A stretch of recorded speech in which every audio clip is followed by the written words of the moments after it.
you interested in learning more about preparing quick, healthy, and safe meals for your family? Would you like to spend time with others learning tips and tricks, along with practicing and tasting nutritious food? If so, the On the Road to Healthy Living Mobile Cooking School is for you. Call Amy Ressler at Texas A&M AgriLife Extension Service at 936-539-7825 to find a class near you or volunteer to host a class. Shall we begin?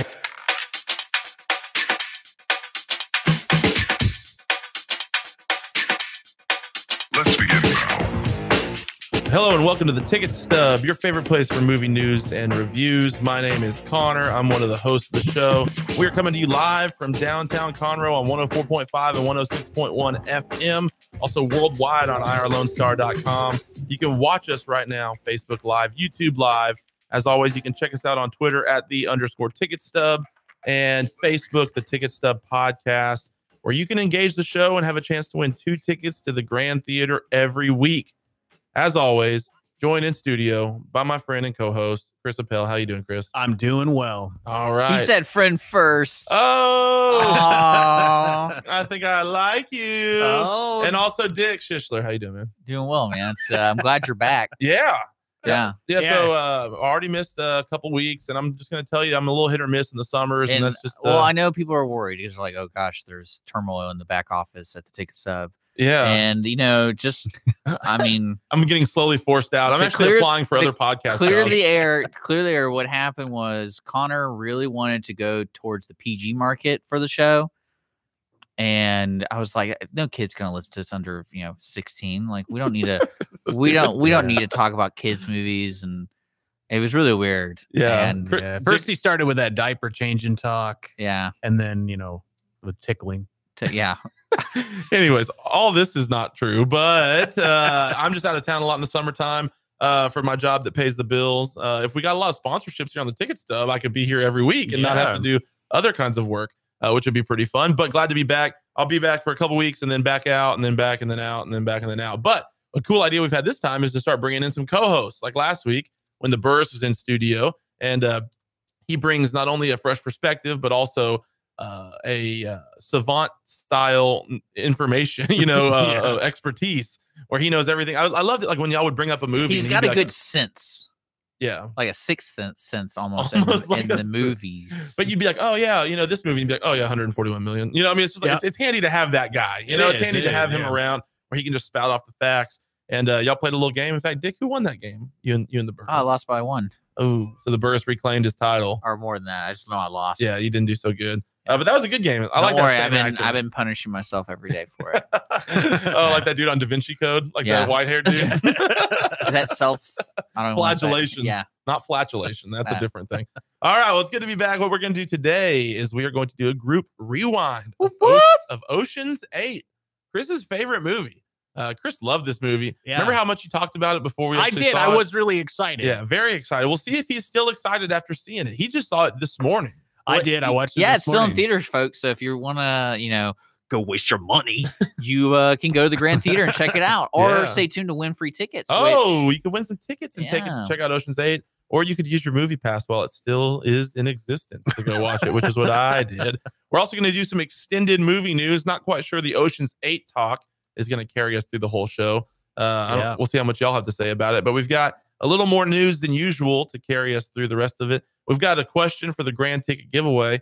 It seems like we didn't have anybody respond to last week's question. We didn't. Last week's question was which actor or member of the crew from the Lord of the Rings movie was the only one to meet the original author, J.R.R. Tolkien. And, hold on. Don't answer it yet. And nobody answered. Let's say this. If you're watching the Facebook Live right now, if you answer the question before the show is over on the Facebook Live comment thread, we'll go ahead and let you have the tickets. Yeah. How about that? So it's or Twitter us or tweet us. Yeah. Twitter us, give me a break, or tweet at us. Okay. Old man over here. I was about saying twice. So question one more time. What actor or what staff member? What actor or member of the crew is the only one who's met J.R.R. Tolkien? Okay, cool. Well, if you'll post that on either the Facebook or Twitter at us, then you can get those tickets, and we'll have another question for next week that we'll talk about later on in the show. All right, we're gonna hop right into some movie news. Well, first off, does the Burris enjoy being on the show? I liked him. I like him on the show. Does he like being here? I think he does. Yeah. Okay. Well, good. Well, he'll be in the back pocket for future guest hosting spots if we need anybody else. And in 2 weeks when I'm not going to be here, let's just go ahead and tease that also. Who's going to be the guest host for that show? We're going to have Sean Thompson. Yeah, he's an actor, a writer, and my co-host in the morning. He is on IMDb, so he is credited. Ooh. And so he has some good stories, and he's very knowledgeable about movies that are made before like 1990.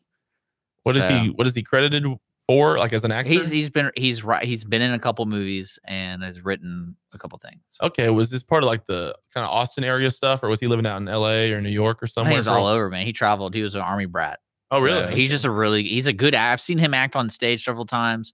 He's just a big, nicest way possible thespian. Like he's just really involved in that whole creative process. All right, in the nicest way possible. Like what's the meanest way possible? Well, he's a thespian. I have a special surprise for him that day too that I will not reveal. Well, you know what he's doing now, which is your really surprises cool. always pay off. So I'm excited to hear what he's doing now, which is neat, is he's part of one of those dinner mystery things in Houston at DoubleTree. Okay. So he's been telling me he's working his way into that. So he's part of the crew, but you don't know he's part of the crew. Well, now we do. Well, you know, you haven't met him yet, so you have no idea. I've seen him, I think. So okay, maybe not. I guess we'll find out. So tune in for a couple weeks for that. What's his name? Sean Thompson. Yep, Sean K. Thompson. Sean K. Thompson. Cool. All right, well, let's hop right into some extended movie news. VanityFair.com.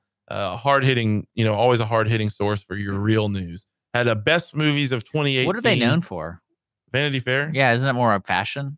I think, is it? I think nowadays everything is trying to do everything, but I think originally it was a fashion magazine, right? Vanity Fair. Or is it like clean gossip? Or like crisp gossip? I think it was kind of fashion, but I think now they try to do like more just entertainment in general, at least on the web portion of it. They came up with a list of the best of 2018 in movies. And so I'll just read off some of them here that they've got. Annihilation was that Natalie Portman movie that I rewound a little while ago. Black Panther, obviously impossible for that to not have made the list. Some stuff I've never heard of. First Reformed, Let the Sun Shine In. I'm not sure of those ones. A Quiet Place made the list, as well as Tully, which I did a rewind for, and also Unsane, which was one that I really liked. So out of those ones and the rest of them, I don't think you would have heard of. Is there anything that I just talked about that didn't make the list in your opinion, as far as what should be on the best of 2018? Mom and Dad. I said it back in January that's going to be my favorite movie of the year, and I'm still at that point. I still haven't seen that. I need to put that on. I just need to. I think that's on a streaming service, right? It is. Yeah. Is it really? What's it on? It's on Hulu right now. Okay. Well, I've got Hulu. I'm gonna have to check that out this week then. Mom and Dad. And so you said that legitimately is like one of your best, or maybe your favorite. Oh, it was awesome. I haven't seen anything that beats it yet. What about Ocean's 8? Has that topped it? Well, we'll just have to find out. Tease. I like it. All right, Dick, what about you? Have you seen very many 2018 movies? Basically, Ocean's 8 is the only one. I think Ocean's 8. Yeah. Well, we saw Rampage. That was 2018, right? Yeah. I mean, are those your two? Dick's like, I saw a great movie from 1974 last week. Does that count? I'm trying to think. I mean, that's really it. I think that's the only two movies I've seen this year. Yeah, they hit a couple of the ones I really like. Unsane was kind of dark and weird, but really good. Tully is not that good. So that's such like a Hollywood critic thing to say that Tully is one of the best movies. But then Upgrade, they left Upgrade off the list. I want to see The Rider. I never heard of that. Yeah, I wanted to check that out. That looked interesting. Maybe it is. I don't know enough about it to say either way. But I'm just telling you, Upgrade, guys, you need to go check it out. It is legit good and very enjoyable. Action, doesn't take itself too seriously, has some really cool ideas in there. And so apparently Vanity Fair doesn't care about that kind of movie. They don't appreciate really good stuff. So anyways, we'll see. I hope that the best is yet to come, if that's fair to say, right? It's not looking good, but maybe. I mean, so let's do a mid-year checkup here. I read off what Vanity Fair said. We said Upgrade. You said Mom and Dad. We're right at halfway through 2018. What would you give grade-wise for the movies that have come out? I think it didn't really kick off until a couple of weeks ago when the box office really started coming back. So I would give it probably about for the year box office wise, it's about an A-. It's been a pretty good. I was going to ask. It's been a pretty good box office year. Mm-hmm. Like people are showing up. but if you're talking about like quality wise, Yeah. maybe not so much. And you can't consider all those Oscar movies part of this year because technically all those Oscar movies. Oh, I saw Deadpool 2. Deadpool 2 was good. Yes, I saw that. I saw that. Yeah, and what do you? That was good. It should be on the list. It should be. It's definitely as good as all. Well, I would say though, like to look at it in a different angle, there are a lot of neat movies announced in 2018 that I'm looking forward to, like John Wick and those kind of movies where they're making actual good sequels. Halloween, the new Halloween. Yeah, that's interesting. It looks good. Very interesting. So I hope that there's the best yet to come. I have not seen. My goal, what I'm assigning myself for this week is to see Jurassic, whatever it's called, Fallen. I saw that. Fallen Kingdom or whatever. I did see that one. You did watch it? I did. Okay, are you gonna talk about today? A little bit. Okay, right now. I'm gonna try to see Princess Mononoke at the theater. Okay, Theater, because I think that opens up next. Is that one of those like Studio Ghibli or? Yeah, they're doing Studio Ghibli. Well, they're doing a Studio Ghibli film every month, a different one every month. Yes, that's correct. So I think Princess Mononoke, I hope I'm saying that right, No. is going to be, I think it's in July, right? I have no idea. I got to look it up. I just love that I'm not a big anime fan at all. As one of the hosts of a movie podcast, Dick, you will not go to the theater to see almost anything, but you will go to see Princess Mononoke and Theater Ghibli or whatever it's called. Well, I saw that movie a long time ago, and I thought it was really cool. So I was like, man, see that in the silver screen. That was so cool. All right. Well, so I mean, it opened 7/22. Dang it! What's wrong with that? Well, that's next month at the end of next month. It's just so long from now that you can't wait. Chris, if you were gonna give Fallen Kingdom or whatever it's called, ABCD, give it a grade score. What do you think? D. Oh, ouch. Okay. We'll talk more about that here in just a second. BusinessInsider.com talked about where's this one at? BusinessInsider.com talked about Ant-Man and the Wasp and how it is the perfect summer movie. That it's got action, that it is fun. What they say is it'll put you in a pretty good mood coming out of the theater. What a glowing endorsement there. It's a fun action movie that will put you in a pretty good mood coming out of the theater. It says it does refer to what happened at the end of Avengers, but that's all you're going to get out of us from as far as the article says. So it's not going to build a whole lot on a Infinity War. I almost said Affinity War, like a little child. Infinity War. But it comes out, it's supposed to be pretty, like I said, it's supposed to be fun, supposed to have good action, supposed to be nothing too serious. Is this all that we want out of a summer movie? Is this the perfect summer movie? Yeah. I mean, I don't think you're going to really see anything that you haven't already seen, but yeah, it's a good popcorn flick. Okay. So, I don't know, Dick, what are you looking for in a summer type movie? It's a comedy or action. I still don't have a reason to go ever see a depressing movie. Yeah. Like The Girl on a Train and movies like that. Like, I just don't care. I don't know what it is. I can't get into Holly really loves those kind of movies. It's like a thriller or whatever. I'm like, I'm just not interested.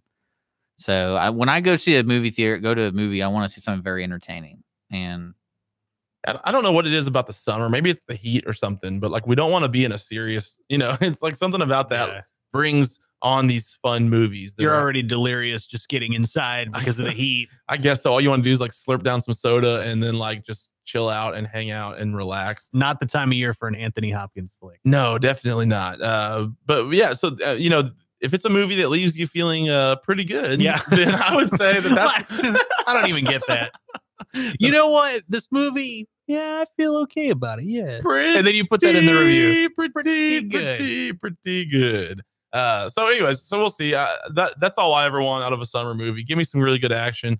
Give me a couple laughs. Make me enjoy my time there. I don't want to be looking at the clock, and I really don't want some like emotional slog where you're like, oh gosh, this is so deep. I don't need to find profound things. Yeah, Rampage really hit me hard. Yeah, no, like Rampage, they really dealt with the tough issues. They really did. Now, I don't want to be like questioning reality in the summertime. Right. I just want to be hanging out. All right, IndieWire.com. Sicario, Day of the Soldada, which is confusing me because it's day of, and then soldada seems like a Spanish word. So why isn't it like Dia de Soldada or something? Whatever. What does that mean? I have no idea. Soldada. I'm looking it up. Look it up. We'll get Dick on it over here. Okay, so soldier of the soldier. Okay, cool. Day of the soldier. See, it should have been Dia de la Soldada. but maybe that's too hard for people to say. It says that IndieWire.com says it won't be a blockbuster, but it's rewriting movie sequel history. That may be a little dramatic. Yeah, so maybe a it's, little bit dramatic. It's a bit far-fetched. So what their point is that this was a movie that was not set up. I guess their point is that most of the movies that are coming out are these tentpole movies that hope to be the center of a long ongoing universe, such as Marvel, such as DC. Even now things like Oceans are expanding. Everything is expanding. But when they made Sicario, the first one, it wasn't meant to be anything other than what it was. And then it was successful. So they said, well, let's make a second one, but it's kind of in the universe, but it's taking, I think, quite a different turn from what the first one was about. Whereas from everything I can see and read, I think it's going to be more of like a John Wick type movie than a Sicario movie, if that makes sense. So I think their point is maybe that there is going to be these kind of sequels that can come out now, if this is successful, that can be totally different, even if they have a couple characters and even a name in common. Do you see that as being something viable? And have they forever changed sequels in movie history? No, I mean, I don't know. I think it's something that in today's movie making world, when they see an opportunity to just do a sequel, then do a whole new intellectual property, it's like, we might as well just take the easy way, which is make a sequel. Yeah. And I would say a handful of people did enjoy the first Cesario, and they liked the character of Josh Brolin and Benicio del Toro. It's just like, yeah, it makes sense. Let's watch them kill people again. All right. Well, I'll tell you what they did change for me. How I'm going to shoot a gun from now on. Oh. Have you seen the trailer? Yeah. Oh, my God. You that mean is so cool. If you're arcade guru, Time Crisis? Yeah, when I play Area 51 from now on, or Area 41. 51. Golly, There's only idiot. one. I'm such a stupid idiot. But yeah, I remember that in the shooting games, you'd be like this, and that's how you'd be able to get I more. never did that. No, but I'm going to do that with the real gun. You are? Yes. Whenever you're mowing down all the... See, that's the reason I would buy the DVD with the commentary, just to see if they talk about that scene. Like, explain to me why he's shooting like this. Please, someone explain it to me. It seems very unnecessary because it looks from the trailer as if the person is on the ground already. Yes. Yeah, he's shooting at a downward angle. Yeah. I don't know that you need 9 or 10 bullets into that person. And also, you could probably do that just about as, maybe not as fast. I don't know. What it did remind me of, did any of y'all ever used to paintball? Any of y'all ever play paintball? I had friends who'd be like when you're really good at paintball, you don't shoot it like this. You hold it and you go like, yeah, you do this. Yeah, you do like your little double taps over here. Okay. Because you can get the trigger so fast. That's kind of what he was making me think of, as he was holding it and going like, see, in Mississippi, we'd go out in the woods and shoot fridges. But gosh, you redneck. That's what we would do. Shoot him with what? A gun? Yeah. Just like, where would the fridges come from? I have no idea. They were just out And there. what happens when you shoot a fridge? You didn't know that? They disappear. They biodegrade. Yeah. There's lots of stuff. They come up from the ground. Freon's really good to leak into the toy cars. I'm not an environmentalist. Yeah, screw that. Screw that stuff. He's not claiming anything. Yeah.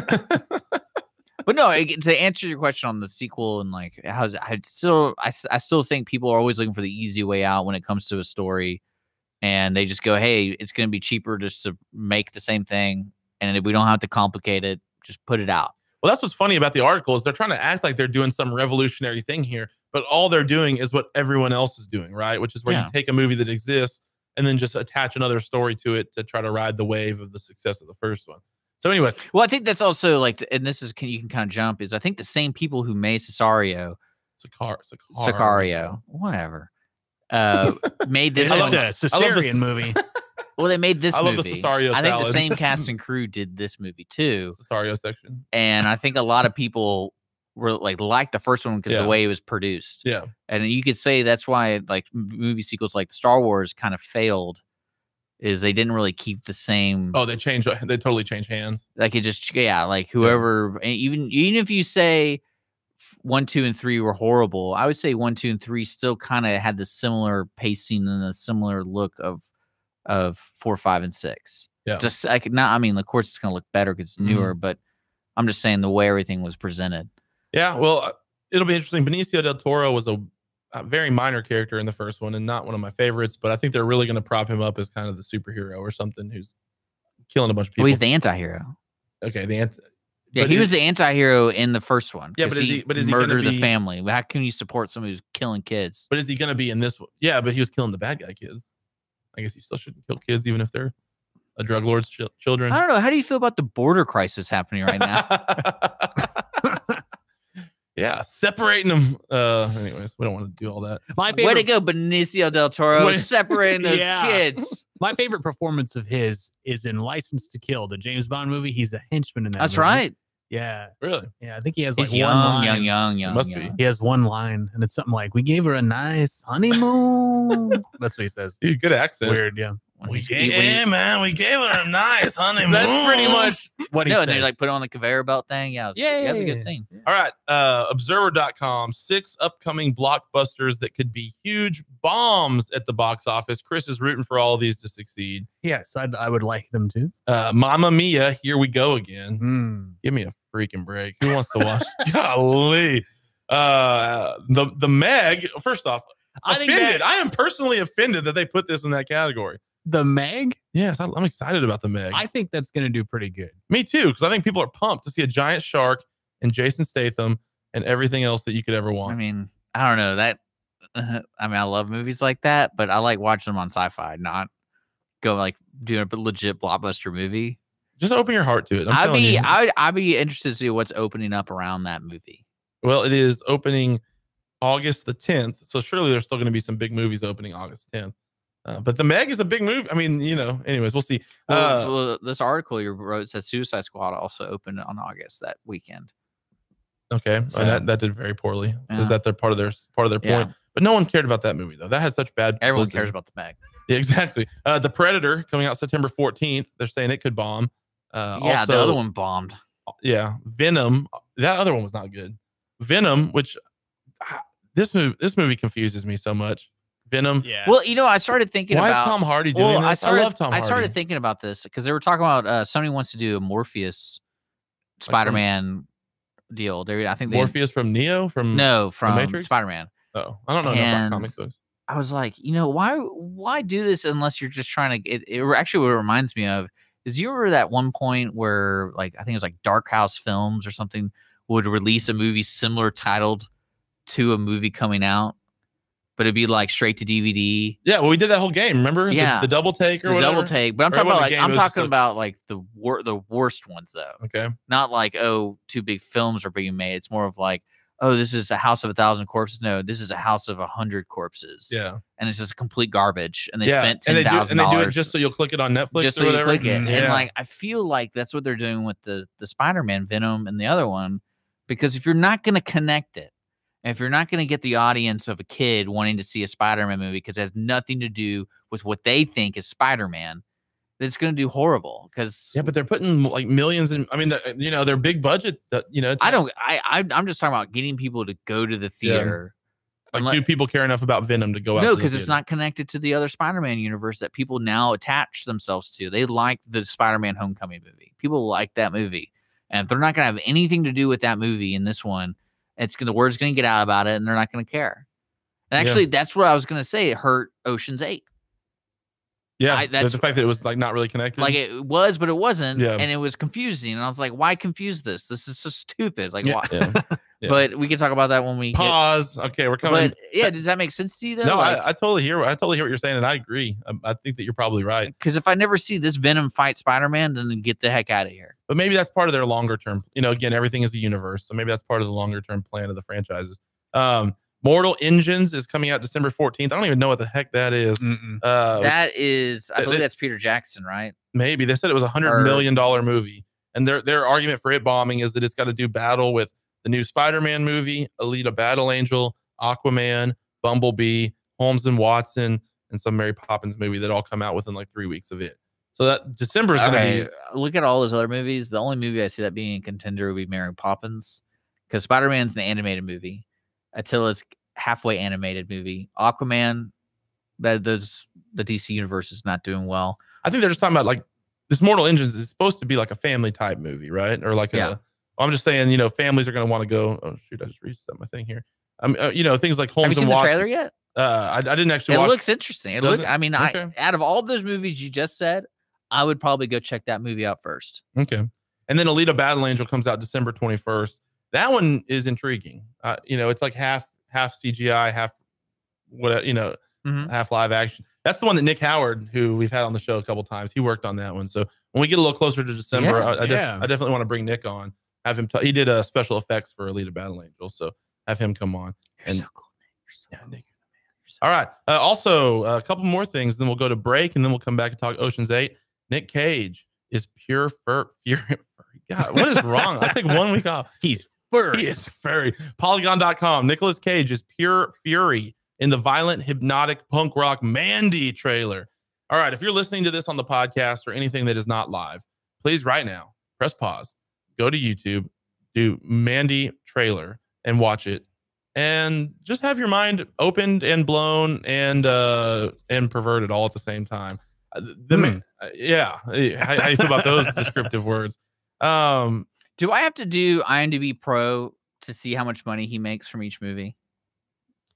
Sometimes they'll tell you how much Nicolas Cage makes. Yeah, because like when I saw that trailer, that's either like a personal project, someone really wanted Nicolas Cage because he does the crazy really well. He does do the crazy. Or he's a part of the project. I'm trying to figure. I want to know how much money he gets paid.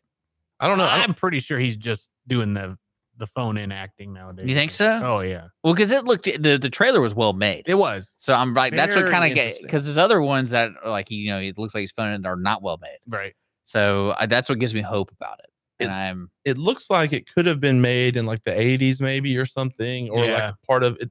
The trailer almost has a music video feel to it. It does. oh, here we go. Oh wow. Very Mad Max-ish. Very Mad Max-ish, very strange.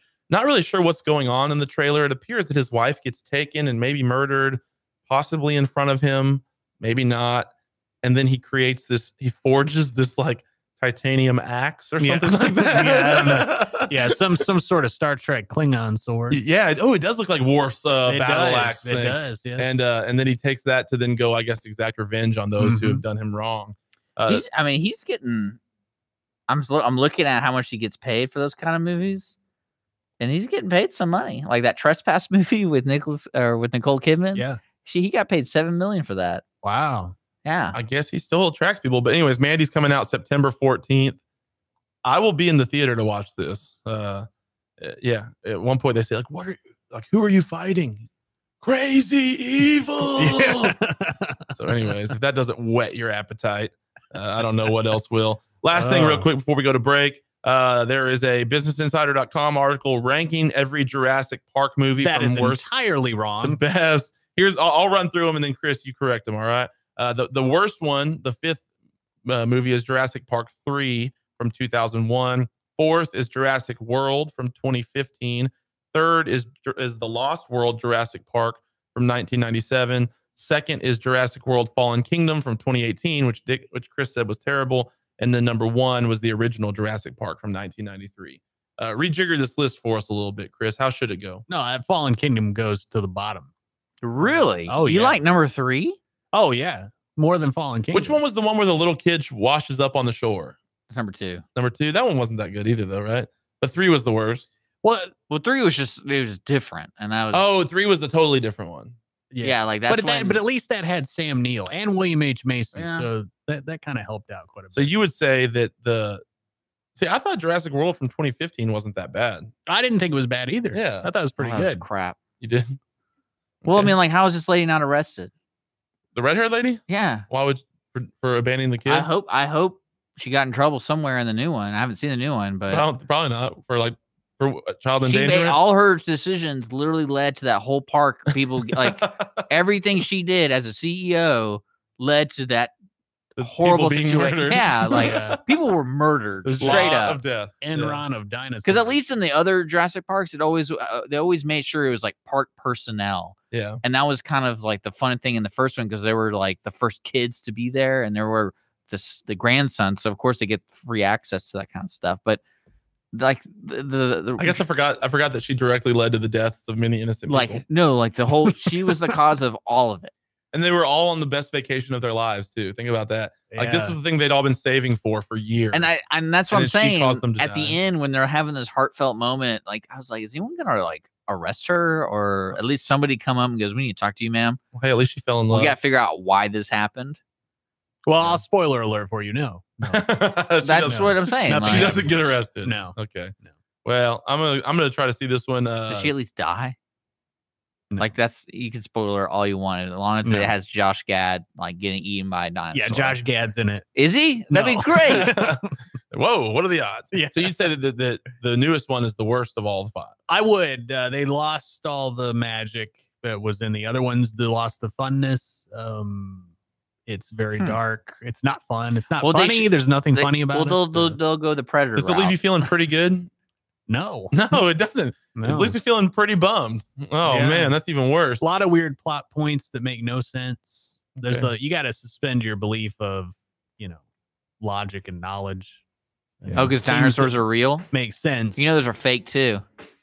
No, they extracted the amber out of that mosquito, dude. Yeah, Come on. the DNA. What do you know? Dino DNA. Yeah. What do you know Hey, about it was genetics? sold to me. I believed it. I'm good with it. I'm still not positive it can't happen. So It can happen. Well, that's where only oil came from too. You can clone a Oil. sheep. You can The clone a oil. dinosaur. That's where only oil came from.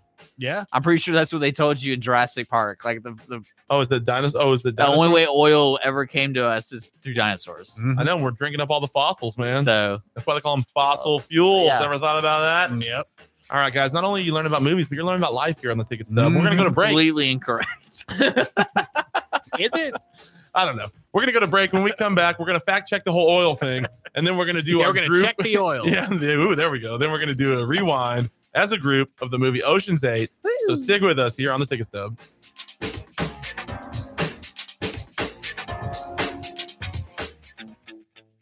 What can the Better Living for Texans program do for you? You can learn how to increase your consumption of fruits and vegetables, choose foods that are relatively inexpensive and good to eat, make your food dollars last longer, prepare quick, nutritious meals, help your children learn how to eat healthier snacks, and much more. Our program is committed to helping people like you improve your health through providing research-based nutrition education in a friendly, cost-free, and relaxed environment. We are Texas A&M AgriLife Extension, helping Texans make their lives better.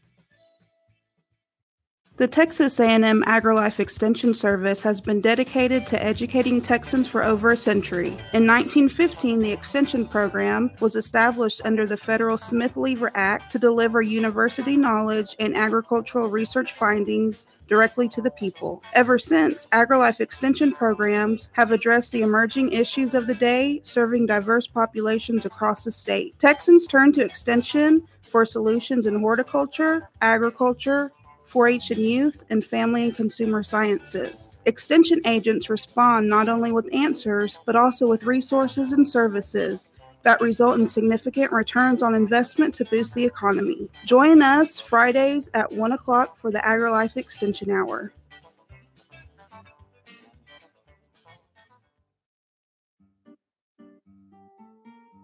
The Ticket Stub is brought to you in part by Movie Tavern, with 2 locations serving the greater Houston area. 18359 Tomball Parkway, just north of Willowbrook Mall, and 9630 FM 1960 Bypass West, across from Deerbrook Mall. The Ticket Stub is sponsored by Movie Tavern. Movie Tavern. Movies never tasted so good.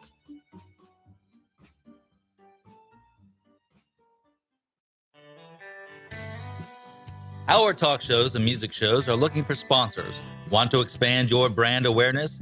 Reach the hyper-local audience in Montgomery County? The Lone Star Community Radio sponsorships accomplish this. Want to see our stats and rates? Check out irlonestar.com/sponsor for more information.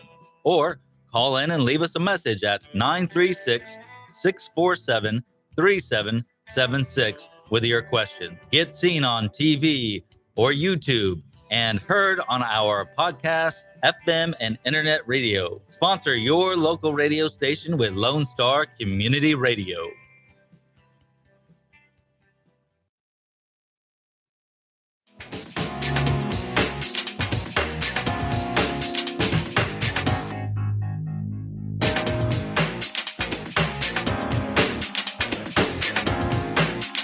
We're back on the Ticket Stub.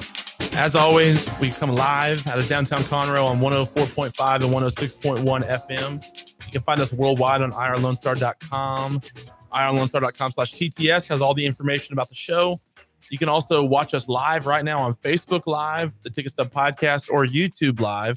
And you can always engage us on Twitter at _Ticket Stub, where you can find out how to win tickets to the Grand Theater and many other things. You can just generally engage us in the show. Maybe you have a movie we need to watch. We're always looking for new things to watch or punishment movies to assign each other when we lose games, like how Dick lost last week against the Burris, things like that. We're always looking for stuff, group rewind movies, all that kind of stuff. Y'all suggestions will translate directly to what we can do here on the show. So please don't forget about that. Also, we are sponsored by the Movie Tavern, as you heard in the break. Movies never tasted so good. My name is Connor. We got Chris and Dick here in studio. And now we are going to do our group rewind of Ocean's 8. So normally on a typical show, for anyone who's new listening, we each do an individual rewind of the movie that we individually saw that week. But once a month, we've started doing group rewinds, which is a hard thing for me to say, where we all watch one movie together over the course of that week or month. And we give you all the opportunity to hopefully watch it also, so that we can sit here and devote an extended period of time to either loving or hating or feeling just kind of okay about it. So that's what we're going to do for Ocean's 8 right now. I want to go ahead and just get some preliminary junk out of the way. I always like to do this. Y'all can roll your eyes at me while I talk here for just a minute. Ocean's 8's in theaters now, PG-13, an hour and 50 minutes, directed by Gary Ross, who did The Hunger Games and that Pleasantville Reese Witherspoon movie from a long time ago where everything's black and white. Remember that one? Yeah. Also, it's starring Sandra Bullock, Kate Blanchett, Anne Hathaway, Rihanna, Mindy Kaling, Helena Bonham Carter, James Corden, and Awkwafina. Did you see that? No. The Asian girl, her real name in real life is Awkwafina. Is it really? AWKWAFINA. Awkwafina. Is she like a rapper? No, I don't think she is. I think she is an actress, and she's not been in much else popular. But I just want to say it one more time. Her name was Awkwafina, like the water, but spelled worse. What IMDb says is the plot summary. Debbie Ocean gathers an all-female crew. Make that painfully clear. An all-female crew to attempt an impossible heist at the New York City's yearly Met Gala. Okay, let's just do some overall. Don't get too specific. Let's start with overall impressions, and then we can start to break it down a little more specifically. Overall, Dick, what do you think? No. No? You think no? Now, No. if we're putting it with the Ocean's world, it might be the worst, or at least the second to worst. Okay.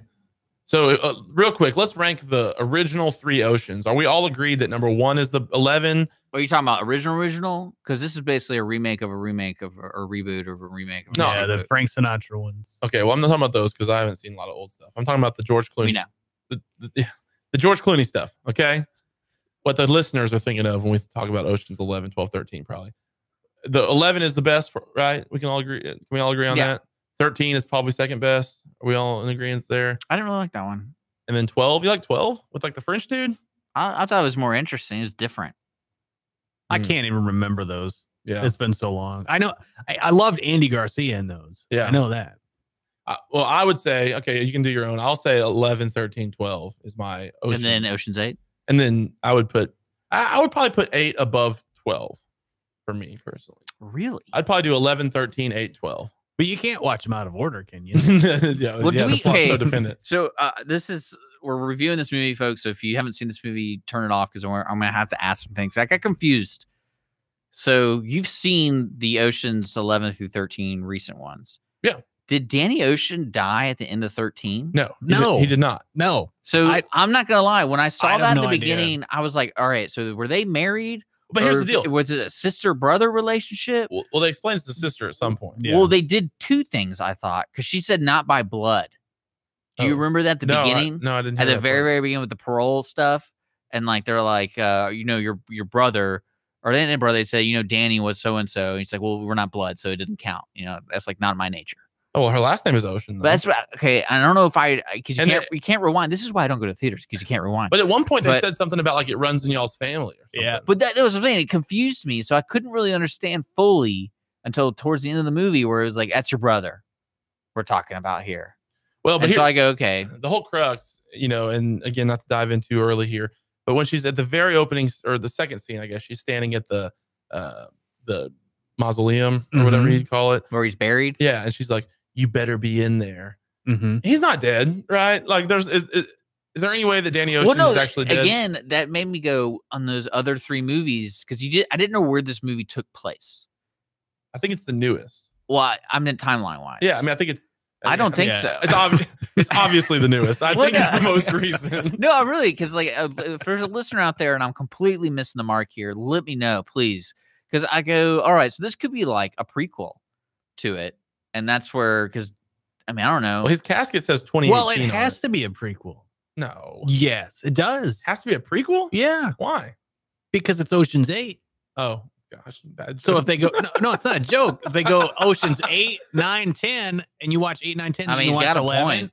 He's got a point. Well, on there. I bet it is a prequel. I bet you're right. On Danny Ocean's casket, it says 2018 is when he died. Oh, that is true. Yeah, that's a shame. Well, I mean, like I said, I didn't see that. Never mind. Okay. I couldn't see that because I couldn't rewind it. So, but no, and that's the one thing that really confused me at the back because I kept thinking, like, was this in the other movie?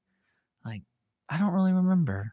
Full disclosure, I did walk in about 2 minutes into the parole. Like I missed like the first 2 minutes of the parole hearing. Hey, she looks like Michael Jackson. I guess I missed that. She does not look like Michael Jackson. She looks amazing. But did I miss some plot points in that first minute or two that were really critical that would have helped? No, that's what screwed me over was the dialogue about her brother. Yeah, I didn't hear that part. They kept making comments about, "Are you gonna? This is your life. You're a thief." You know, he's like, "Well, that's not mean that we're not by blood or something like that." And I was like, "Okay, so they were married." Because that would be more interesting to me if it wasn't brother sister. If they were married. Because I think they kind of commented that in the other ones where he was previously with somebody else. Yeah.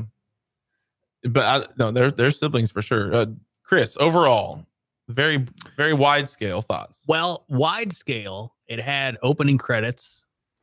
There was some stuff that happened in the middle. And at the end, there were credits. So it is a movie. It is undeniably a movie. Yes. Yes. You know, it didn't have a lot of the qualities that the other ones had that I liked, which is, you know, an antagonist. That would be good. That was missing. Just 1 second and we'll talk about that. Yeah. And then, you know, the funness. There was no fun. It was no fun. It was not funny. There was nothing funny about it. But I wouldn't say that it's bad. It just kind of exists, you know? And that's what I would say. It is as plain of a movie as possible. No suspense. It is the Anne Hathaway of movies. Let me say that. Oh, right she was good in that. She was good. I hate Anne Hathaway, but I feel like she's like the most plain, boring. She was good in that. I had a couple theories about the movie and the way it was written. My 2 theories are, one, they had such a short time to get it done because of the amount of A-list actors they had in it and who had to be in the same room for a lot of their scenes. The cast was extensive. Yeah, that's one thing. That's what I think hurt it. And then number 2, I feel like, or number 2, or both of them combined, is they couldn't use any of the actors in the previous movies because of in their contract probably said something like, if I play this character in any more movies, I'm gonna get paid X amount of dollars. Well, except for Elliot Gould. Yeah, but he wasn't like an A-list actor in the other movies. Kind of like similar how Robert Downey Jr. has that clause. If he plays Iron Man or whatever, he expands their salary. And I mean, that's the only thing I can think of because there were so many opportunities in this one to include more people from the other ones, but they never did. They did with 2 characters from what I saw. I might have missed one. And there were the 2 like most minor characters from the 3 previous ones. Yeah. So, well, I got some thoughts about the female girl power, and I'll hold those off for a little bit, I guess. But Chris, to go back to what you said about an antagonist, it usually helps a movie. Well, they tried to do it with the boyfriend because they didn't expose why she didn't like him until 3/4 into the movie. And then I kept thinking to myself, so what's wrong with this? Because she made it sound like I don't want to tell anybody about it. Like there's something wrong. Yeah. I mean, but like, no, you could just say he put me in jail at the very, very beginning of the movie. And I'm like, okay, so we hate the guy. I get it. Like, let's hate the guy the whole movie.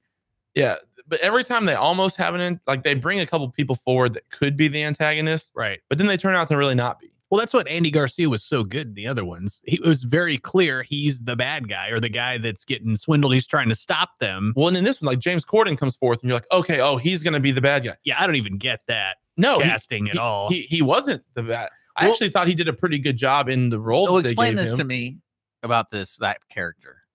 is he's the insurance fraud guy. And they had a conversation in that diner, basically saying she knew where the diamonds were, or piece where it was. So, in his authority, what's the proper way to handle that? Because he didn't didn't seem to really care. And then he seemed fine with her saying that. I know where it is. I can get you some of it back. Yeah, and then so he went with arresting the ex-boyfriend, and all was right in the world. Like, how did he not go, hey, that was $150 million. You need to give me, like, I guarantee you, if this was the real world, there's some black ops stuff where, like, they go beat her up or something. You know what I'm talking about? Yeah.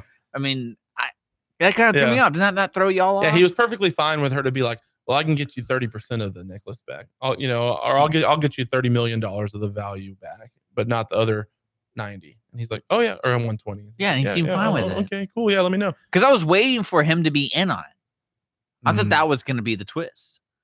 Yeah, the double twist, I guess. Yeah. But anyways, there was not really much standing in their way of success, minus like random guards, right? You know, like I guess the antagonist was like the law. You know, like they were fighting against getting caught. But the other movies did. What I'll say, one of my issues, and get a little kind of tried to follow the Ocean's formula. This was another point that I had. It tried to follow the Ocean's formula, but it just did kind of a worse job at every part of it. So, like an antagonist, for instance, it didn't really have, it was a race against the clock, and it was a race against getting caught. Kind of a worse version of that. You know, there was the whole idea of where it followed the plot of like, we have a target, we get a team together, we carry out a plan. Well, and also another strange thing too is how each character was introduced. And the strangest one to me was, I'm trying to think of the actress's name. Was it Awkwafina? No, it was whoever was married to Tim Burton. Oh, Helena Bonham Carter. Basically, they blackmailed her in a sense to join the group. And that kind of threw me off a little bit because she was the person in the group could have lost more than just going to jail. Like, she had a reputation, she had a business, she had she's a designer. She's not a thief. She's not a con person. Like, well, she was going to go to jail for $5 million. Well, that's what I'm saying. So it was really strange to me about how her character developed as one of the ladies. I'm like, no, this woman is not a thief, not a con man. Well, half of their team wasn't thieves. You know, they were cheaters. Yeah, they were. Yeah, pretty much every single person in the rest of the group were cheaters. That was their whole thing. That was cool about them. But this lady was clearly not, like, she's just in trouble, financial trouble. You know what I'm talking about? It was just kind of weird to me. Yeah. And then at the end, it was like, oh, she's part of the gang now. I'm like, no, like, she's gonna go back and be a designer. Like, she's not gonna. She's a bad woman you don't want to mess with. You know what I'm saying? Well, well, that was something I was thinking about. The end of the movie, it would make more sense to cut out the last 15 minutes of the movie and have that as the intro to the sequel. Because even the twist, I would have enjoyed 15 less minutes. Well, no, that's what you're saying. You know, we're talking about the movie, so again, if you haven't seen the movie, we're gonna ruin it. So the twist at the end was that they're all girls. Anne Hathaway figures it out because, you know, she's an actress, and so she knows when someone's acting, and she found out they were trying to steal the diamond way before they stole it. So she got in on it, and that was supposed to be the twist. But she's not a criminal. But we're gonna spoil it. She's not. Well, they explained her because she was bored. That's basically, she didn't have any friends. Yeah, right. She didn't have friends. Yeah, I need some girlfriends. And they even made a joke. Why would you become a thief? And she's like, well, I just need girlfriends. So they did. Yeah, great point. Do that. But no, the double twist was they had the acrobat man from Ocean's 13 and all of them. They stole all the diamonds, not just one. Yeah. And to me, I was thinking to myself, I was like, if they just did that at the beginning of the next movie and that kind of domino effect the rest of the sequel, that would have been a lot better movie because I didn't care that they got more necklaces. Well, the thing that kept throwing me off is they promised all these girls $15 million each, and then they end up getting like $31 million. Yeah. So why would they not have just told them the more? Why lie? Well, they told that one character, the actual diamond lady, because she was there getting the rest of the diamonds out. Yeah. So she knew, and she didn't tell the rest of the team. I guess. I mean, wouldn't that kind of piss you off as a group? Like, oh, hey, we didn't tell you about this, but we stole more stuff. Like you weren't part of the secret. Yeah, and like if anything, it's more heat. Yeah. Yeah. Because you just probably put in like almost $1 billion worth of stolen goods compared to 150 million. So you think the James Corden character or whatever is not going to care anymore?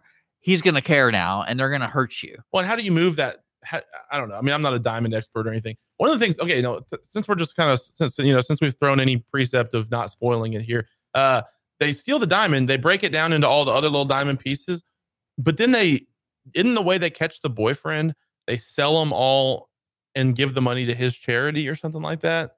Like all those old ladies who they hire to sell the stuff at auction or to give it up or whatever. Doesn't it say at one point that they gave that money to the boyfriend's charity? And Well, that's why people. Well, that was the. So they don't even get the money from that stuff. Well, that was the twist, because everyone's like, so what if you use all that money to get this guy? What about us? It's like, oh, that's when we stole all the diamonds. Well, and another question I had. So suppose that. But how do they not know the old ladies are hired? I don't know. I don't know. Suppose James Corden, because they had a whole scene about them hiring the ladies. And again, James Corden, like he had to be in on it to stop the investigation.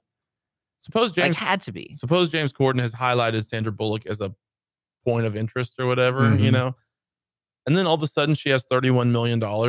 Yeah, that would like bring up a search warrant. I mean, surely that would ding some sort of I would think so. Well, again, like I think this goes down to they didn't have time to write a script that worked. Yeah, because really, if you think about the con, I would say the whole Met Gala thing was very interesting, and how they were accomplishing the getting the diamond and switching and doing all that stuff was because there's some practicality to, I imagine, to a heist, but then there's some things that like it's kind of like the X factor, and there really wasn't an X factor in this movie, where the only X factor is, oh, the necklace is a magnet on the back, and they literally solved that within it seemed like an hour. But don't worry, Nine Ball's sister is a magnet expert that can watch a video. Yeah. Okay, but when 9 Ball came on the scene, Rihanna, did she not say her name was 8 Ball? She said, "Why do they call you 9 Ball, or what's your real name?" And she said 8 Ball. I think that was a joke, though. Oh, okay. I thought her name was 8 Ball, and they were just no, because they said, "No, 9 Ball. We use real names here. What's your real name?" And she's like, because 8 Ball. that X Factor thing just didn't.